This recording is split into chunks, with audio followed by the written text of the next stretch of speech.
Donc Sophie Montuir qui est de l'Université de Bourgogne.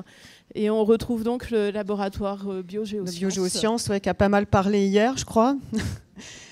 Moi, finalement, je vais vous illustrer, parmi tout ce qu'on a entendu ce matin, un cas un petit peu plus concret, un exemple, qui va en fait reprendre pas mal d'éléments de ce qu'on a pu entendre ce matin.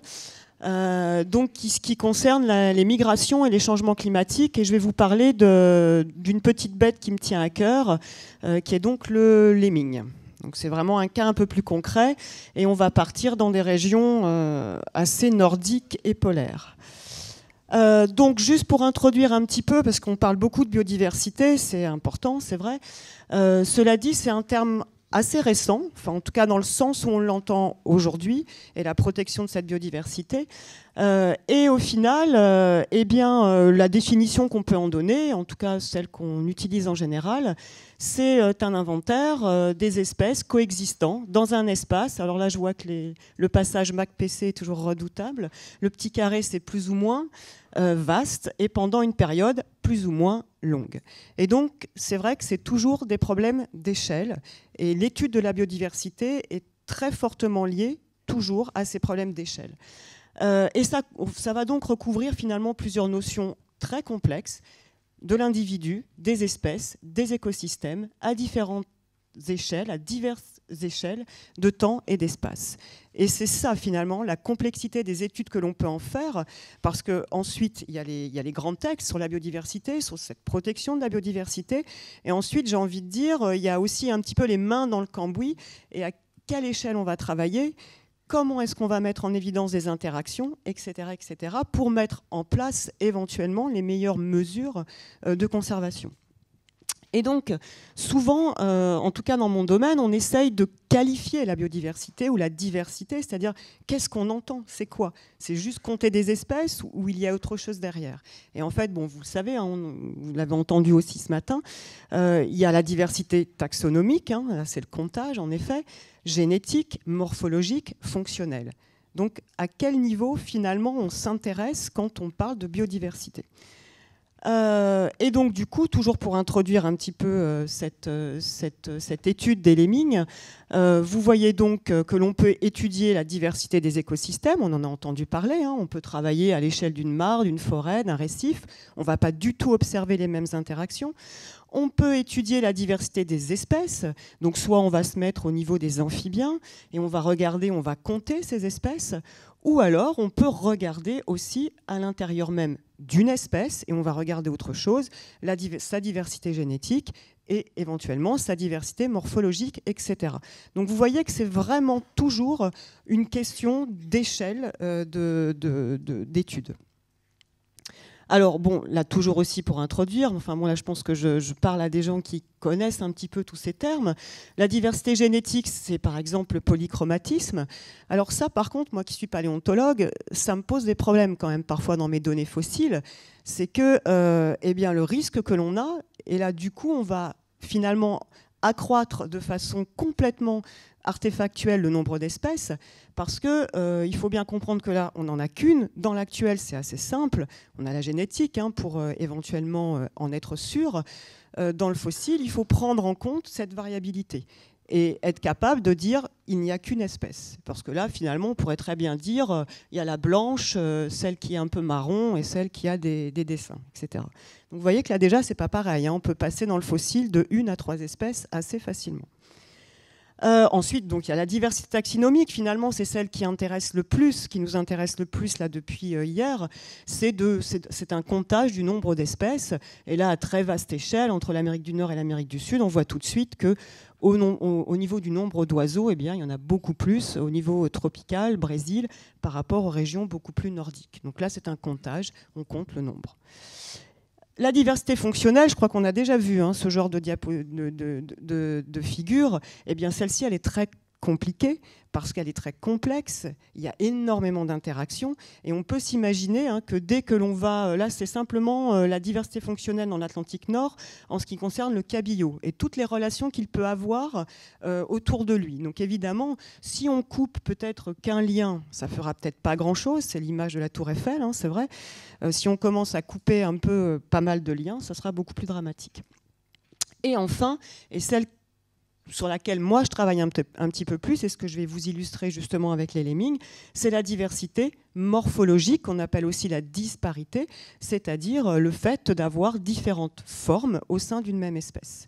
Et cette plasticité de forme ou cette variation. Alors maintenant, voilà, une fois qu'on a calé un petit peu ces problèmes d'échelle, pourquoi s'intéresser aujourd'hui aux lemmings éventuellement ? Eh bien, tout simplement parce que ce sont des rongeurs qui sont caractéristiques des milieux arctiques. Ces milieux-là sont quand même pas mal soumis à un changement climatique. Ils sont actifs toute l'année et en fait, il n'y a pas d'hibernation chez ces rongeurs et donc ils vont représenter les proies essentielles pour les prédateurs. Donc là, on a vraiment ces relations dont on a entendu parler ce matin entre les proies et les prédateurs, donc tout un équilibre d'un écosystème polaire et arctique. Et la survie va dépendre, alors évidemment, de la présence ou non de beaucoup de prédateurs, et en fait, surtout l'hiver, de la qualité de ce qu'on appelle le subnivum, qui est en fait une couche de neige qui doit être relativement épaisse parce qu'il se balade entre cette couche de neige et le sol. Et si cette couche de neige est appauvrie, eh bien vous imaginez bien que les prédateurs les voient mieux, parce que la neige, elle bouge un peu. Vous avez peut-être déjà vu ces renards polaires qui font des bonds là, dans la neige. Et donc, du coup, on déséquilibre cet écosystème. Alors, parmi les lemmings, vous connaissez tous les suicides. En fait, c'est celui de droite qui se suicide, entre guillemets. On a les faux et les vrais lemmings. Ils sont à peu près... alors, ils ne vivent pas tout à fait au même endroit. Dans certains endroits, ils sont en sympatrie, dans d'autres. Moi, je vais surtout vous parler, je suis bien désolée, mais du faux lemming, pas du vrai lemming. Dommage, mais c'est comme ça. Alors, pourquoi c'est important, cette relation proie-prédateur ? Alors, en général, aujourd'hui, on n'a plus le droit de les piéger. On peut encore les observer. Et en fait, le piégeur principal, celui qui va nous donner un petit peu les données à observer, c'est la chouette arfan. Et on va récupérer en fait les pelotes de ces rapaces pour pouvoir étudier, faire de la génétique éventuellement ou faire de l'analyse morphologique sur ces pauvres petits rongeurs. Et donc, l'importance des relations proie-prédateur, elle est importante aussi dans les mouvements de population. Et par exemple, il y a pas longtemps, il y a une renarde arctique qui a été suivie par Balis argos. Et en fait, on voyait bien qu'il y avait un relatif brassage génétique, mais on ne savait pas trop pourquoi. Et en fait, cette renarde a été suivie depuis le Spitzberg jusqu'à une île au nord du Canada, donc Ellesmere Island. Et en fait, on sait donc aujourd'hui, on en a vraiment des preuves, qu'il y a énormément de voyages intercontinentaux et que ces voyages-là, en fait, ils ne sont possibles que grâce à une chose, évidemment, elle ne prend pas le bateau, elle nage peut-être un peu, mais enfin bon, pas terrible non plus. Et en fait, ces voyages sont simplement permis par de la glace de mer qui est présente en hiver. Et donc, du coup, il y a un fort brassage génétique qui est possible, il n'y a pas d'isolement de population, et on sait très bien en évolution que moins il y a d'isolement de population, moins il y a d'effets de risque de goulot d'étranglement et de consanguinité et de perte de diversité génétique. Donc c'est important, et évidemment, si la qualité de la glace de mer s'effondre, eh bien, il y aura beaucoup moins de voyages intercontinentaux et beaucoup moins de brassage génétique.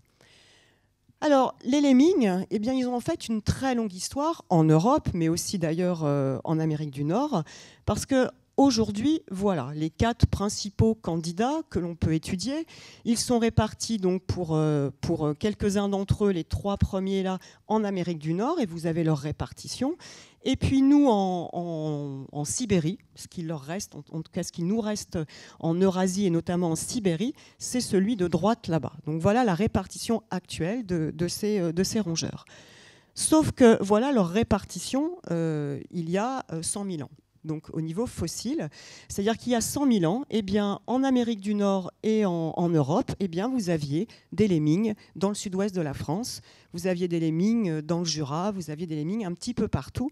Donc ils sont descendus très très bas au gré en fait, des changements climatiques, c'est-à-dire qu'à chaque fois qu'il y avait des refroidissements, que ce soit le dernier maximum glaciaire ou il y a 100 000 ans, eh bien, les populations de lemmings migraient vers le sud de l'Europe et le sud de l'Amérique du Nord. Alors, quel est le contexte actuel? Eh bien, on a ce contexte de changement global, et effectivement, les régions polaires sont extrêmement touchées par ce changement global. Et donc, ça va dégrader ces milieux. Pour les lemmings, ça va dégrader cette couche neigeuse qui leur permet cette survie hivernale, en fait, une meilleure survie hivernale. Et puis, évidemment, eh bien, on va bouleverser les écosystèmes et bouleverser les niches écologiques. Alors, quel va être l'impact de tout ça? Parce que vous voyez que finalement, hein, c'est un petit peu comme quelque chose qui va s'enchaîner. Ce n'est pas le tout d'avoir un changement sur simplement le lemming, mais on va bouleverser l'écosystème et ses relations entre les proies et les prédateurs. Alors, quelles approches est-ce qu'on peut avoir pour essayer un petit peu d'étudier ces échanges? Il y a des approches écologiques avec des monitorings, des analyses génétiques. Et l'exemple que je vais vous montrer pour l'actuel et le fossile, ce sont des approches pour étudier la variabilité morphologique. Et on va essayer de voir s'il y a réellement ou pas un risque d'extinction de ces populations et de ces espèces. Alors au niveau monitoring, on a la chance de travailler avec quelqu'un que vous connaissez peut-être, qui est Olivier Gilg, qui fait énormément de missions, alors essentiellement sur le Groenland et donc sur deux de ces îles au nord du Canada. Et donc ça nous permet, nous, d'avoir accès à des données. Donc on a récupéré des données de ces différentes localités.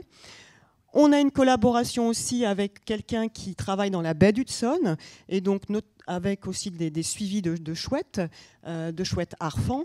Et vous voyez que finalement, hein, ces chouettes harfans, il y en a 10 qui sont baguées et suivies. Finalement, vous voyez, hein, elles bougent très très peu, à part une qui s'appelle Élise, qui bouge un peu plus que les autres. Mais donc, on récupère là aussi des proies de rapaces, et donc des rongeurs. Et la dernière collaboration qu'on a mis en place, c'est avec un Russe qui est donc, lui, en Sibérie, sur une péninsule bien particulière, qui est la péninsule de Yamal. Et là, ce qui est très intéressant, c'est qu'ils ont un suivi depuis plus de 60 ans des populations de chouettes harfans, et donc, du coup, de la principale proie. Donc là, vous avez une illustration de Sabetha. Il y a quatre stations biologiques. Alors, je vais juste ouvrir une petite parenthèse sur ces études et sur la chouette harfan, notamment. Jusqu'à il n'y a pas si longtemps, cette chouette harfan ne dépassait pas quasiment Erkuta, que vous avez là. Et puis, vous voyez que parfois l'impact humain, il est à la fois positif et négatif. Ces stations très au nord sont très intéressantes pour énormément de gaziers, notamment, et Total, par exemple. Et avant, ils y allaient à motoneige, ce qui n'était pas très pratique. Et ils ont construit la ligne de chemin de fer la plus au nord sur la Terre, en tout cas. Et cette chouette harfan, il lui faut des arbres pour nicher. Et donc avant, elle ne dépassait pas Erkuta. Et en fait, aujourd'hui, elle niche jusqu'à Sabetha, tout simplement parce qu'elle profite des piquets de la ligne de chemin de fer pour nicher. Et donc du coup, là où on pensait qu'elle ne pouvait pas aller plus au nord, elle est tout à fait capable d'y aller.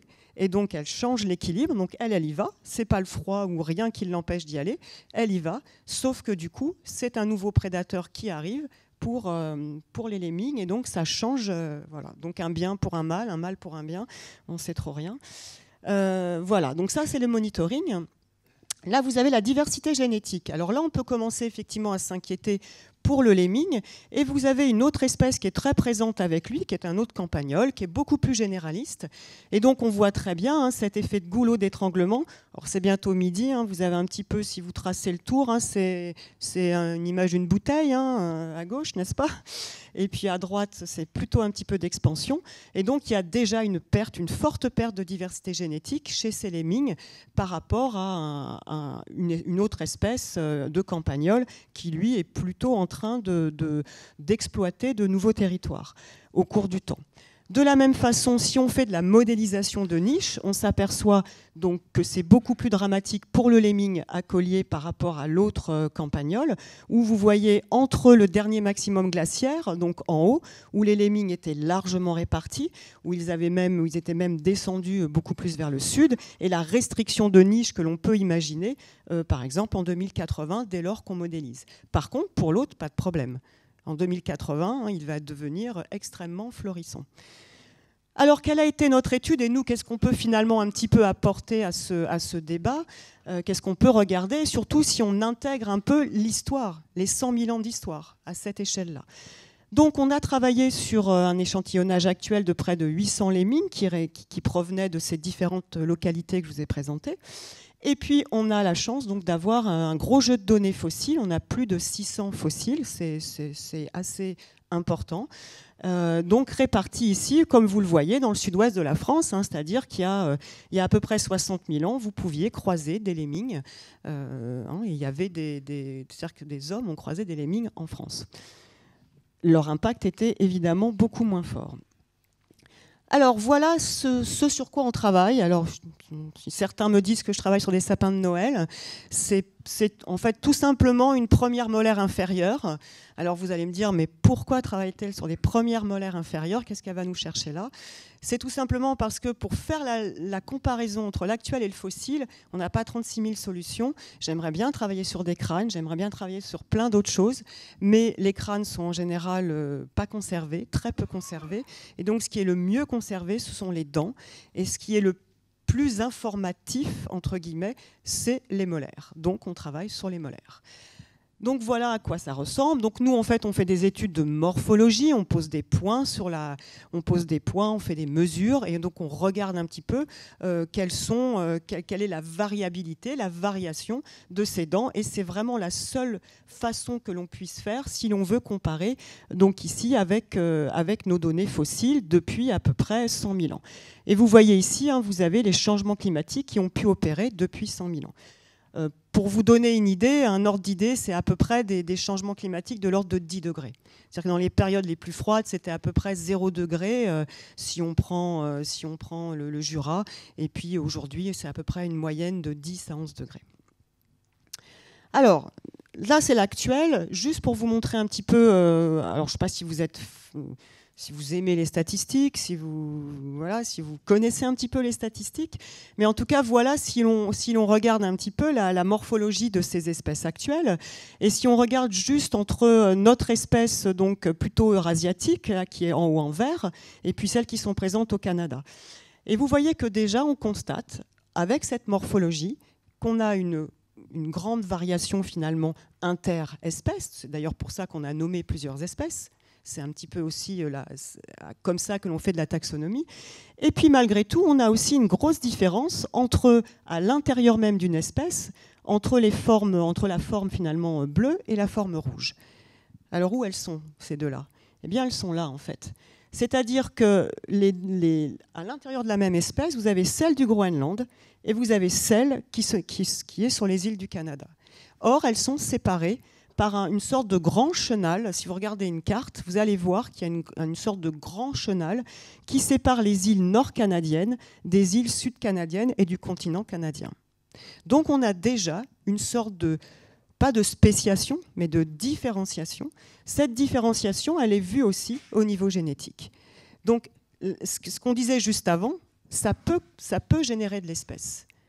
Mais est-ce que finalement générer deux espèces-là, c'est aussi appauvrir quelque part la diversité génétique, puisque ça va faire du goulot d'étranglement? C'est ce qui se passe aujourd'hui dans la baie d'Hudson, hein, c'est-à-dire qu'au niveau de la baie d'Hudson, il est coincé, il est piégé. En cas de réchauffement, il ne pourra pas s'échapper plus qu'il ne l'est déjà. Alors qu'est-ce qu'on voit au niveau fossile? C'est un petit peu quoi cette histoire finalement de ce lemming au cours du temps? Eh bien, on a essayé de comparer donc, entre la Pologne jusqu'à l'actuel. Donc ça, c'est seulement en Europe et en Eurasie.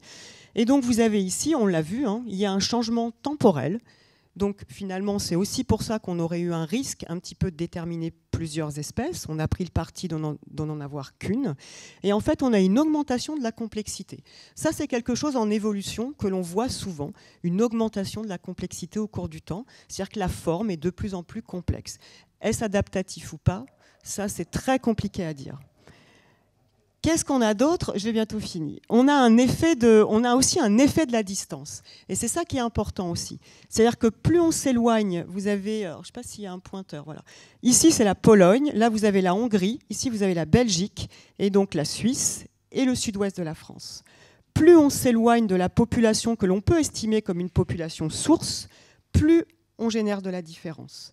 Alors ça, c'est important parce que ça veut dire quoi? Ça veut dire qu'en fait, à aucun moment, alors qu'on a du temps à chaque fois, on a près de 40 000 ans entre les différents cycles, à aucun moment, les populations n'ont pu s'installer. À aucun moment, elles ont eu le temps de rester. C'est-à-dire qu'elles ont disparu localement à chaque fois et qu'on a eu en fait une succession comme ça de migrations depuis le stock source quand il faisait froid. C'est-à-dire que vous avez une glaciation, vous avez une migration et en fait, ici, il n'y a pas le temps d'installation et ça disparaît. Et donc, ça repart éventuellement, etc., à chaque fois. Donc, il y a un temps de résilience qui est énorme. Et il voit la même chose avec de l'ADN ancien ici, où à chaque fois, par période de temps, eh bien, on a finalement ce qu'on appelle un haplotype, c'est-à-dire une population différente génétique. Donc, il y a vraiment ce problème aussi de résilience, c'est-à-dire que là, c'est des extinctions locales à chaque fois. Et donc, pour conclure, donc, là, finalement, le temps nous apporte une information, c'est qu'évidemment, les espèces, elles migrent, elles peuvent migrer. Elles peuvent, au gré d'une glaciation, elles peuvent descendre. Celles-ci, au gré d'un réchauffement, elles vont plus pouvoir monter. Vous avez vu, Yamal, c'est une péninsule, la baie d'Hudson, c'est pas possible. Donc, ça génère de la différenciation génétique et morphologique. On a vu dans les changements récents qu'il y avait un effet sur la compétition, qui pouvait être tout à fait positif, pour l'un en tout cas, qui est en expansion, et complètement négatif pour les lemmings, avec ce goulot d'étranglement et cette perte de diversité génétique. Il y a surtout aussi un effet sur les prédateurs, un énorme déséquilibre, et donc cette différenciation morphologique qui est un risque, malgré tout, d'appauvrissement de la diversité.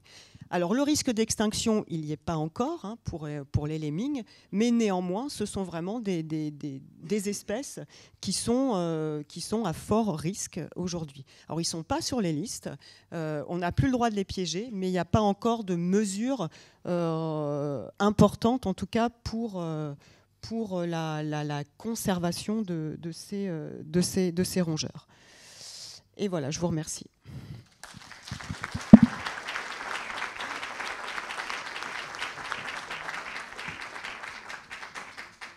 Merci Sophie. Je vais vous demander tous les deux de venir pour répondre aux questions sur différentes notions d'espèces. Donc s'il y a des questions dans le public. Bon, j'ai une petite question de détail, Sophie. Pour la chouette harfang, tu me dis qu'elle niche sur des piquets, mais normalement elle niche à terre, non Mais comment elle fait? Parce qu'elle ne fait pas de nid de branchage. Là, en tout cas, c'est ce que m'a dit Alexandre Sokolov. Là, oui, ils ont constaté qu'elle... Après ou avant la vodka? Ils ont constaté qu'elle avait suivi, elle suivait, ce qu'il n'y a pas en Groenland, mais elle suivait et elle utilisait vraiment en tout cas le parcours. Ou en poste de chasse alors, mais c'est pas probablement plutôt. Okay, oui. Plus comme poste de chasse que oui. Mais en tout cas, elle utilise, okay. Elle a vraiment migré vers le nord conjointement à la construction de. C'était le côté ni qui me. Oui, non, pardon. Une autre question? Alors moi j'ai devant. Oui, c'est un peu sur deux exposés. On a parlé pas mal d'espèces rares. Et il me semble qu'il y a des papiers qui disent que les espèces rares sont anormalement abondantes. Autrement dit que la plupart des espèces sont rares.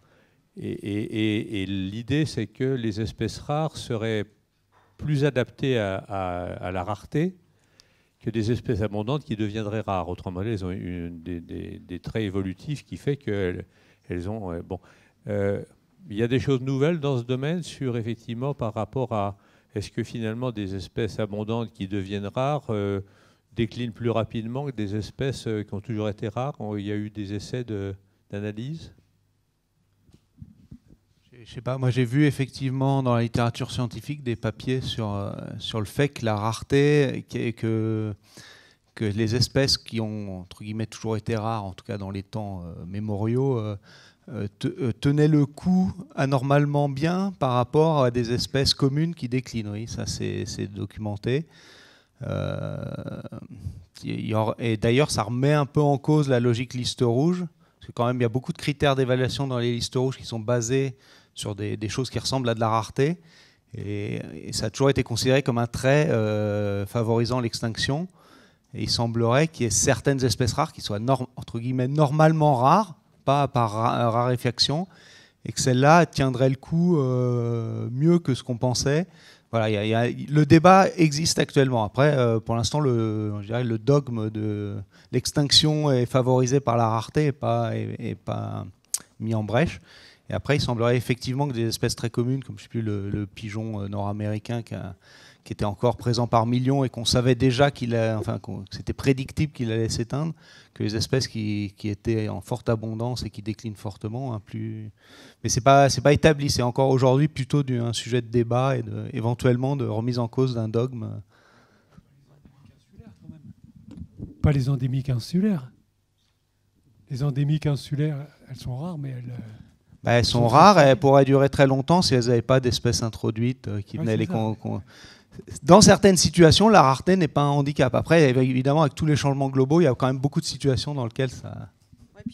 Juste pour compléter aussi, par rapport même à ce qu'on peut avoir quand on observe un petit peu du temps long et de l'espèce rare, c'est tout le problème, on en a parlé aussi, c'est de l'abondance ou du nombre d'espèces en fait. Et les dogmes, ils sont difficiles parfois à définir parce qu'en fait, en paléontologie, en évolution, l'abondance, c'est un paramètre qu'on n'a pas bien. Et donc, du coup, c'est difficile. C'est-à-dire que souvent, quand on fait des études de diversité, on prend de la richesse spécifique et après, qu'on ait 1000 individus ou 10 individus, finalement, on leur apporte la même valeur. C'est 1 face à 1, on a une espèce. Et le problème, c'est quoi rare? Parce que nous, dans les données fossiles avec les rongeurs, on a parfois l'abondance, mais on ne la traite pas, en fait. On a une question. Oui, Luc Mauchamp, c'est une question pour Julien Tauroux.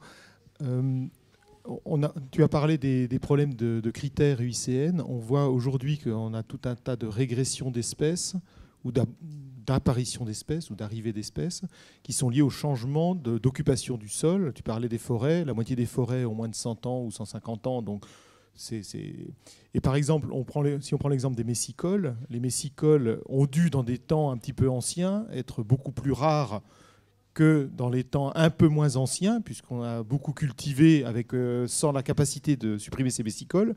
Puis maintenant qu'on revient à la capacité de les supprimer, elles ont quasiment disparu. Et puis maintenant, elles vont revenir. Et finalement, c'est quoi l'état de référence que l'on recherche? C'était avant qu'on cultive partout sans pesticides. Est-ce que c'est après, etc. On voit l'histoire des granivores qui se sont développés avec le labour, puisque derrière un labour, c'est formidable pour un granivore. On arrive au non-labour et les granivores s'effondrent.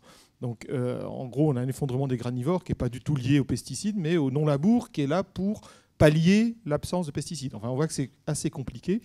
Donc, la question que j'avais, moi, c'était est-ce qu'on a un petit peu les idées claires, d'un point de vue scientifique, sur ces questions d'abondance, ces questions de niveau de référence, ces questions d'écosystèmes les plus résilients, les plus stables, les plus robustes, pour affronter tout ce qui nous arrive, sachant qu'on fait un plan pour sauver les espèces messicoles. Finalement, est-ce que ces espèces messicoles, ce n'est pas un artefact des quelques dizaines quelques centaines d'années dernières, et que finalement, elles étaient très rares avant et qu'elles s'en sortiront peut-être très bien avec très peu de coquelicots et très peu de bleuets? Oui, ça c'est une éternelle question. Je pense d'ailleurs que ce n'est pas forcément à la science de répondre quelle est la référence.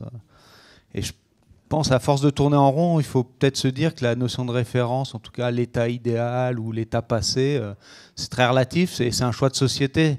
Et je pense que la référence, c'est pratiquement d'où on vient et où on va, mais c'est plus quasiment à la société de dire vers quoi on veut aller. Et si on veut les messicoles, eh ben oui, c'est un choix. On veut des tigres et on veut des éléphants pour les 100 prochaines années au moins et au-delà. Il faut peut-être se dire qu'à un moment, la référence, c'est le choix que la société se donne, parce qu'autrement, on peut se dire, oui, il y avait le minimum forestier, puis avant le néolithique, les milieux ouverts en Europe de l'Ouest, c'était pas ce que c'était, et on tourne sans cesse en rond. Et c'est plus facile de se dire vers quoi on veut aller et vers quoi on veut pas aller. et que c'est peut-être la direction vers quoi on veut aller qui est un peu la référence en tout cas de nos politiques de conservation. Et on sort un peu du champ scientifique où, mis à part dans des cas où on arrive à définir une référence un tant soit peu documentée, c'est quand même assez rare. Et de toute façon, cette référence, on n'y reviendra pas, ne serait-ce que parce que le cumul des changements globaux fait que... donc la référence, c'est plus un cadre conceptuel, et il faut peut-être sortir du cadre aussi purement scientifique en se disant la référence, c'est la trajectoire qu'on veut dans le contexte socio-culturel actuel. Je pense qu'il n'y a pas une très bonne réponse à ce genre de questions. Non, moi, je suis d'accord, il n'y en a pas de référence. Hein. C'est très compliqué. Même là, si on veut se dire, on va prendre les 50 dernières années, on n'a pas forcément les mêmes enregistrements, les 100 dernières années. Souvent, en génétique, sur les grandes migrations et autres, on prend le dernier maximum glaciaire. Mais voilà pourquoi. Moi, ça m'énerve le dernier maximum glaciaire, presque, parce que finalement, je fais des études sur le quaternaire. Donc pour moi, c'est très restrictif, parce qu'avant le maximum glaciaire, il s'en est passé d'autres. Donc je suis plutôt d'accord avec le fait d'essayer, oui, d'avoir une trajectoire souhaitée. Donc une dernière question. De toute façon, les références passées, elles ne servent à rien. On se baigne jamais deux fois dans le même fleuve. Bon, point. Moi, ma question, elle est posée sur les espèces arctiques, parce que finalement, on voit bien qu'il y a pas mal d'espèces qui pourraient être conservées par translocation, c'est-à-dire que bon, le niveau climatique leur correspondant montant vers le nord ou montant en altitude, on va les retrouver là. Mais du coup, pour les lemmings, tu dis waouh, ils sont menacés. Oui, mais mis à part ne pas les piéger, que faire? Puisque c'est la question sous-jacente. Comment tu vois leur futur, du coup? Oui, non, voilà, soit ils sont allés, de toute façon, ils ne pourront pas. Alors après, c'est pareil, comme on dit toujours, ce sont des mammifères homéothermes, ils ont une zone de tolérance climatique qui est quand même assez large, mais oui, je les vois pas. C'est-à-dire que probablement il y a un risque d'extinction fort. Après, voilà. Qu'il faut accepter. Voilà, c'est-à-dire que je ne suis pas là pour dire de toute façon on va protéger les lemmings face à ce changement. Ça, c'est un constat et ça peut permettre de mieux renseigner éventuellement les migrations, l'impact de migration, etc. Mais après, oui, conserver le lemming pour conserver le lemming, non, là, il n'y a pas de... Mais ça revient à ce qu'on disait, c'est-à-dire que, si, je pourrais dire il faut conserver les lemmings. Puisque si on veut conserver les tigres, on peut se... Bon, merci beaucoup pour toutes ces interventions, toutes ces questions.